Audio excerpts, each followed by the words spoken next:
Hello guys! நேத்து night ஃபுல்லா YouTubeல ஒரே கேக் செய்ற வீடியோ தான் பார்த்துட்டு இருந்தேன்.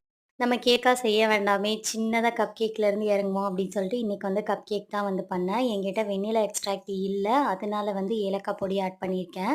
என்கிட்ட ஓடிஜி வந்து இருக்கு. ஆனா ரொம்ப ரொம்ப சின்னது. எதுக்கு வாங்குனேன்னு எனக்கும் தெரியல, அதுக்கும் தெரியல. ஓடிஜி வாங்குனதுக்கு அப்புறமா தான் பேக்கிங் ட்ரே வந்து மீஷோல ஆர்டர் பண்ணி வாங்கியிருந்தேன். ஆனா என்ன, என்னோட பேக்கிங் ட்ரே வந்து அவன விட பெருசா இருந்தது. உள்ள வந்து செட் ஆகல. நான் வந்து எப்பயுமே இந்த பீட்ஸா அதெல்லாம் வந்து பேக் பண்ணும்போது ஒரு கடாயில தான் பண்ணுவேன், இரும்பு கடாயில. இன்னைக்கு அதில தான் வந்து கேக் வந்து பேக் பண்ணேன்.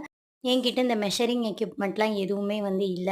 சும்மா அப்ராக்ஸிமேட்டா தான் போட்டேன். கேக் வந்து நல்லா தான் வந்திருந்தது. ஆனா ரொம்ப நல்லா வந்துச்சு அப்படின்னு சொல்ல முடியாது. சுத்தமா நல்லாவே இல்ல அப்படின்னு சொல்ல முடியாது. சாப்பிடுற அளவுக்கு நல்லா தான் இருந்தது. இன்னும் 2, 3 தடவ ட்ரை பண்ணா கண்டிப்பா பெர்ஃபெக்ட்டா வந்துரும்னு நெனைக்கிறேன். வீடியோ பிடிச்சிருந்தா லைக் பண்ணி சேனல் சப்ஸ்கிரைப் பண்ணுங்க. நாளைக்கு இன்னொரு சூப்பரான விளாக்ல பார்க்கலாம். பாய் பாய்.